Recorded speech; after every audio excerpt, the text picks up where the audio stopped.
na banal na pamilya. Maria, Jose. Paanyaya na kung saan ay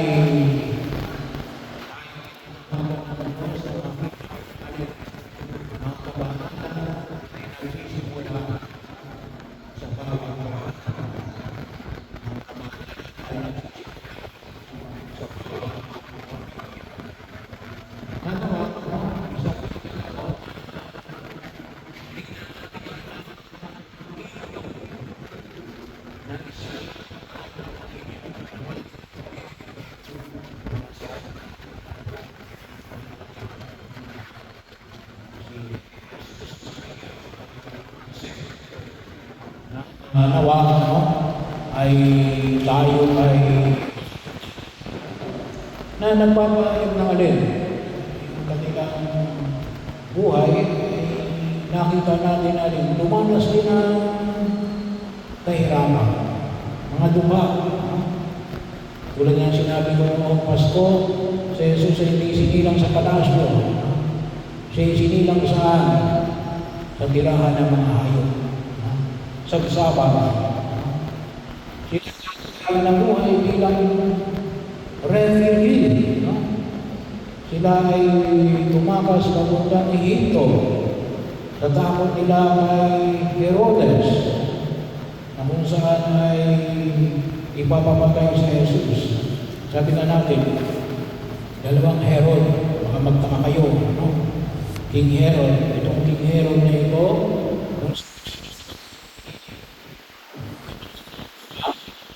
at si Herod, na kung inyong mapapansin, ay doon din sa panahon na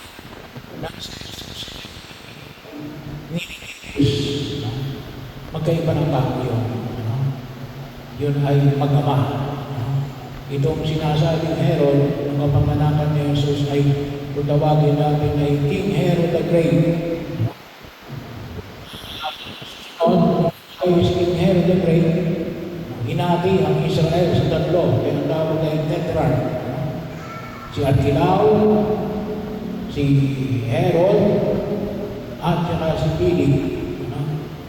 Bahagi yun na kung saan yung makita natin. Kaya nga, sa Ebanghelyo nakita natin na hindi kagad umuwi si Jesus na sa Israel.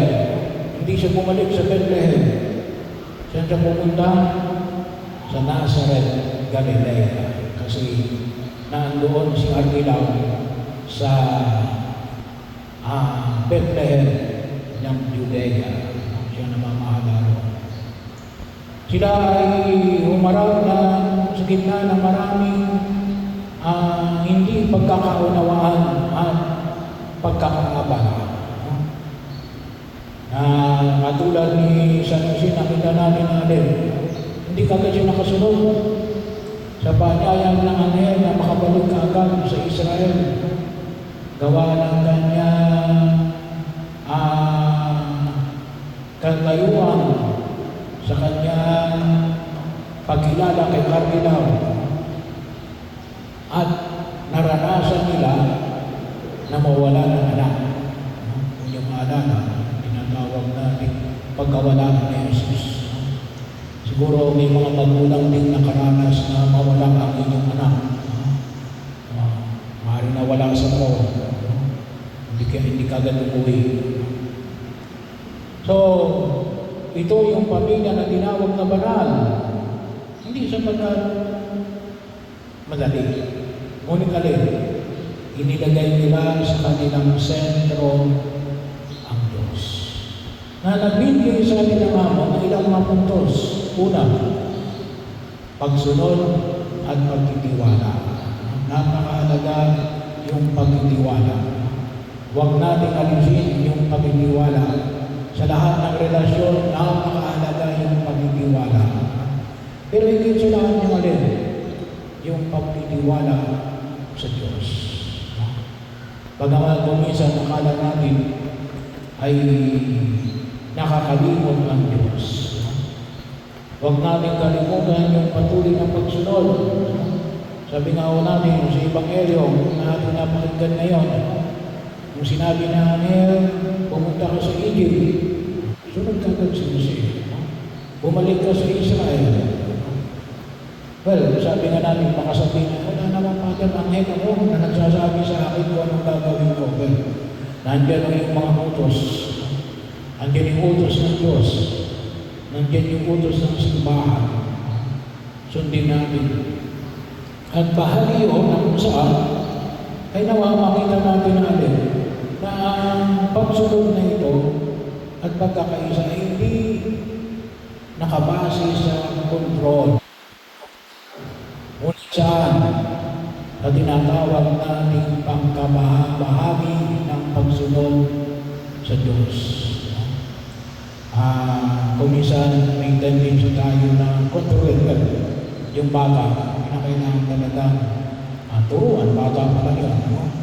Pero naman, makita natin na sana matulog tayo later on pag daily life dun sa pangalawang bahagi, yung pag-ibig. Ano yung pangalawa? Ang pag-ibig na nakikita sa pang-araw-araw. Ano yung kapag nagbabasbas ko ng bahay? Sabi ko nga, ito, kapag pinabasbasan ko yung bahay, ito yung paaralan ng pag-ibig sa loob ng pamilya, sa loob ng tahanan. Sa ikalawang pagbasa, sulat ni San Pablo sa mga taga-Colosas,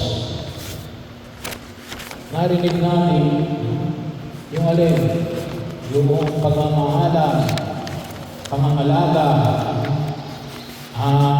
kabutihan, kababaan ng loob, maging mahinahon, at pagpapasensya, ay malaking bahagi yun na makita natin sa pagkilos na sinisimulan sa loob ng tahanan.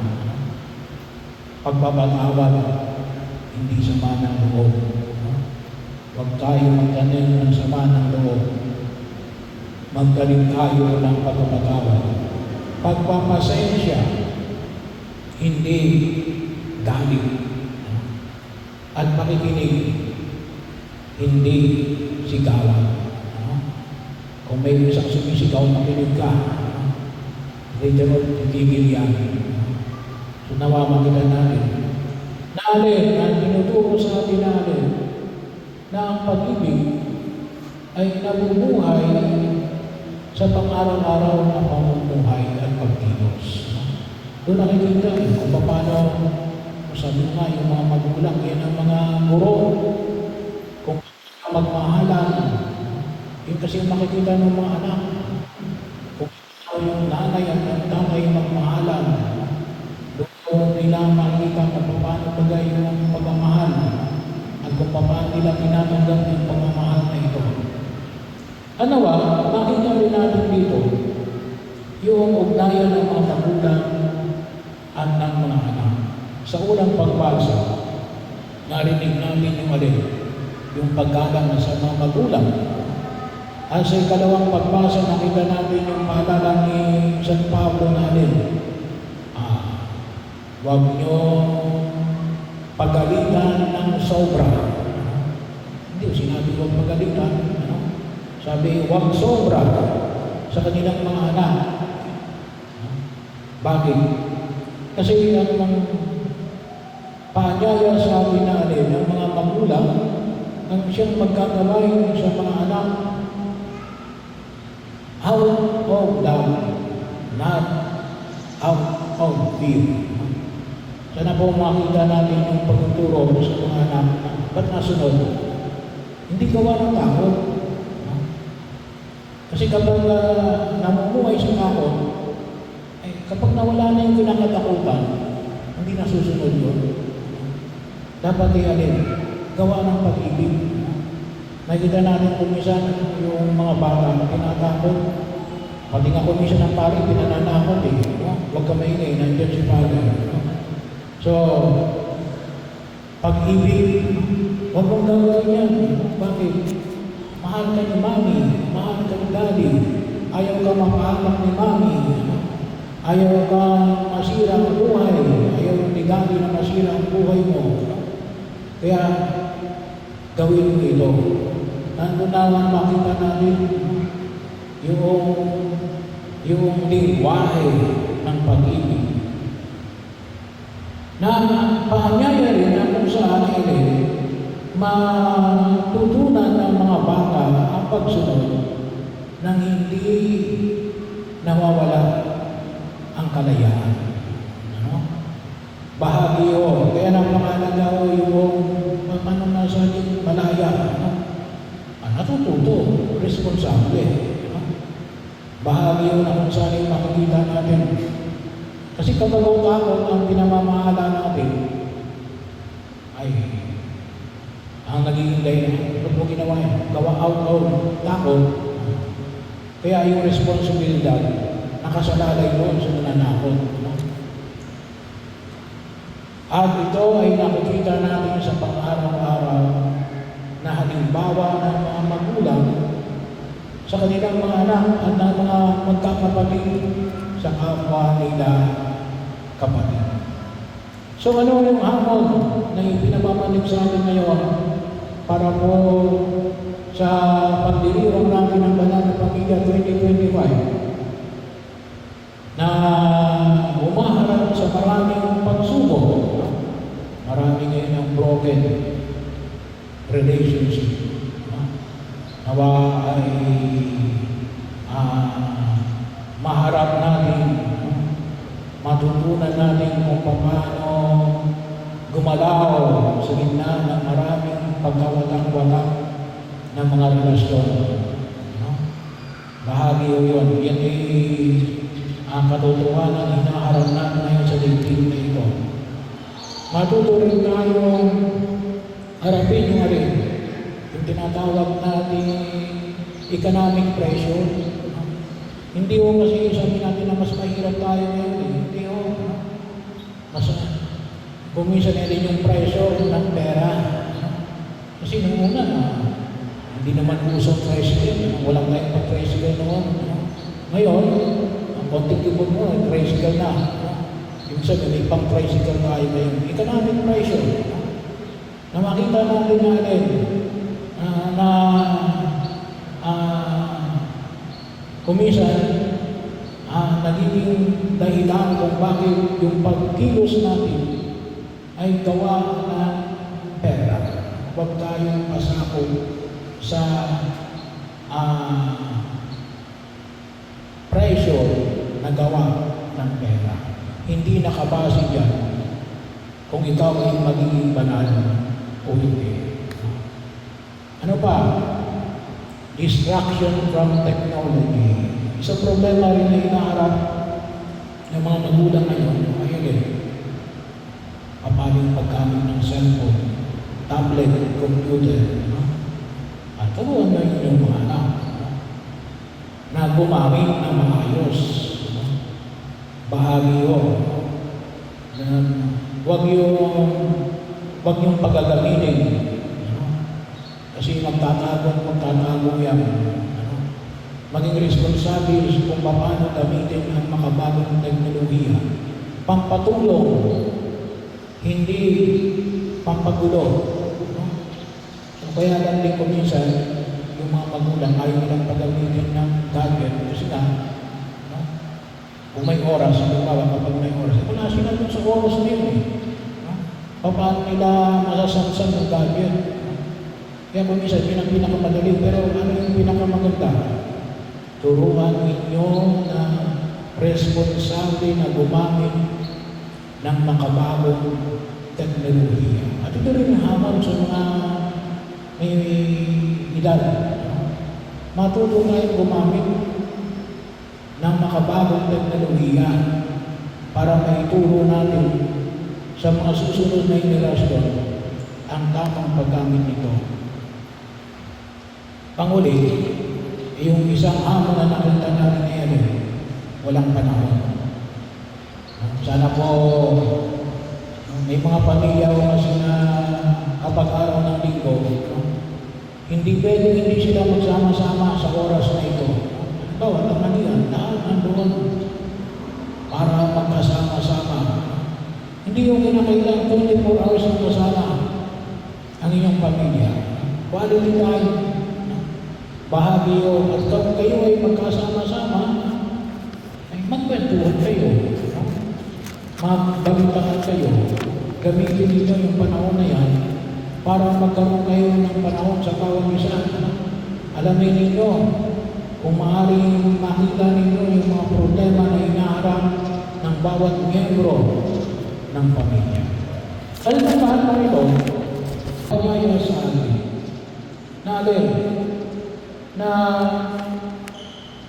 ang Diyos nawa na nakita natin sa simpleng tahanan sa Nazareth ay manatili rin sa ating tahanan. Kasama ang ating kagalakan, mga struggles, mga hamon, mga sugat, at mga kagalingan na may pahayag natin isa buhay ang ating pananampalataya at ipakita natin sa pang-araw-araw nating pagkilos kung paano talaga magmahal at matuto ng pagpapatawad. Alam niyo dito sa pagpapatawad, isa ang mahalaga rin dito. Kung isa natin pag-amin, mga kabataan ngayon, gustong patawarin sila, pero ayaw naman nila umamin. Paano ka mapapatawad? Hindi ka na amin. Yung bahagi o yun na kung saan ipakitawad natin. Pero itong lahat ng ito, inulog natin ang pamilya ni Jesus, Maria, Jose, ay basbasan ang bawat pamilya natin.